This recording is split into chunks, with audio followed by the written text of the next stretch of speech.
అద్భుతం జరుగుతుందని పోతే కాముభూతం పట్టిందట. కాంగ్రెస్ సర్కార్ వస్తే కాసింత ఎక్కువ లాభం జరుగుతుంది అనుకుంటే ఇగో గీడ చూడుండ్రి ఎసొంటి రోజులు తీసుకొచ్చిండ్రు.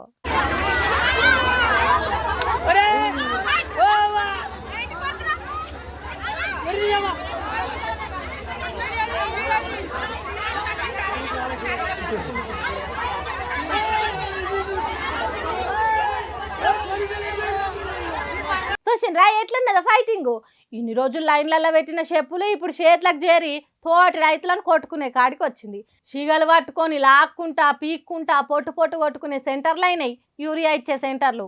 ఇదంతా కేంద్రంలో ఉన్న బీజేపీ సర్కారు, రాష్ట్రంలో ఉన్న కాంగ్రెస్ సర్కార్ల పుణ్యం. ఇప్పటి నుంచి యూరియా సెంటర్ల ముంగట సహకార సంఘం అనే బోర్డులు తీసేసి ఆడోళ్ళ ఫైటింగ్ సెంటర్లు అనే బోర్డులు పెట్టాలి కావచ్చు.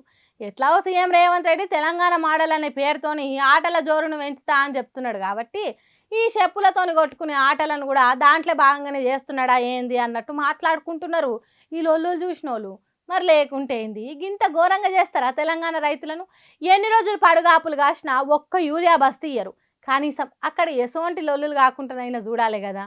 తెలంగాణ ఆడోళ్ళ పరువు తీసినంత పని చేస్తున్నది రేవంత్ రెడ్డి సర్కారు. రైతులను అవమానం పాలు చేస్తున్నదని అంటుర్రు ఈ కొట్లాటలను చూసిన జనాలు. ఇంతకు ఇది ఏడ జరిగిందో చెప్పలేదు కదా. సిద్దిపేట జిల్లా గజ్వేల్ మండల సెంటర్లో జరిగింది ఈ అద్భుత దృశ్యము.